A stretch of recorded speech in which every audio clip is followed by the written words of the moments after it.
Okay, so the key thing around Ubuntu is everything's based around gestures, starting from when you unlock the phone. It's done with a simple swipe gesture.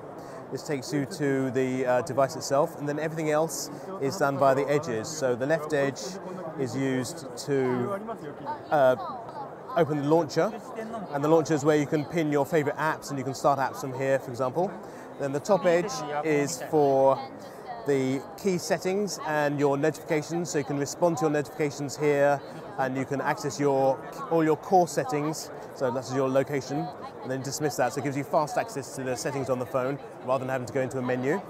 And then the right-hand edge is used for multitasking, and this shows you the applications that are running, and you can dismiss an app just by sliding upwards. If you pull out the launcher, press the home button, this takes you to your home screen, and the home screens on Ubuntu are all about content delivery. And so this shows you your Today view with various content available in your Today view, including news, your Twitter tweets, your recent messages, etc. And then you swipe across to your other home screens, which also feature embedded content. So this is your nearby. It has different moods. You can say that you're hungry, and the content will refresh to suggest eating places. Then each of these can be opened into its own branded content area. So this is information from Timeout delivered to your home page, which you can then pin to your device, and you can interact with this content to get more information if required. As well as this home screen, the nearby showing you local services and news, you also have apps. You can download and install new apps and new scopes from the store.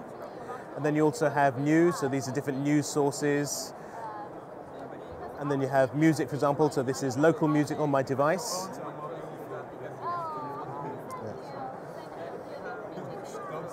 So these are all albums stored on my device, and in these I can actually play the content.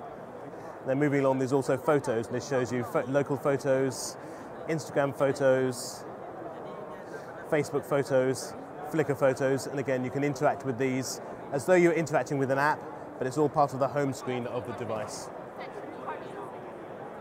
To do the multitasking, you can either do the long swipe, which shows you all the things running, but also if you do a quick swipe, it just allows you to flick between the two most running applications.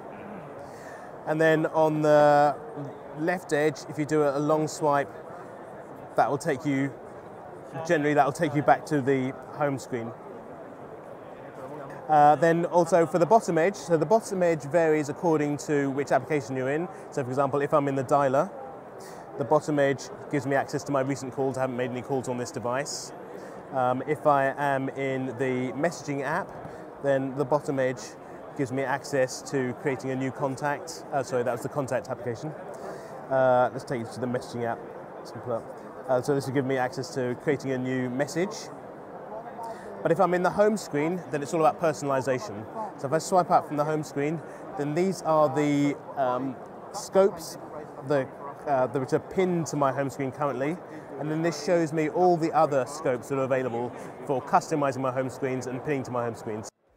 So this is the same software that's running on the Nexus 7, running on Intel architecture. Exactly the same software with the same idea that I can launch my applications in tablet mode, or I can launch them in desktop mode. So if we open up the spreadsheet on this one, it's opened up in full screen mode, and I can use the mouse, my finger as the mouse. So this is obviously a more powerful machine, everything's much snappier, but we're still in tablet mode. So if I connect the keyboard via this USB cable, then the device will switch into desktop mode, and the applications have switched to Windows, and the applications are available in a window mode, so I can minimize these, open new apps. And so what you do is, what you're presenting here is, like and now if I disconnect the keyboard, it will go back into tablet mode straight away. So now we are back in tablet mode, the applications reflow for the size of the screen, and I can use it in tablet mode, and then connect the keyboard, go back into windowed mode. the windows remember roughly where they were, disconnect, and back into tablet mode.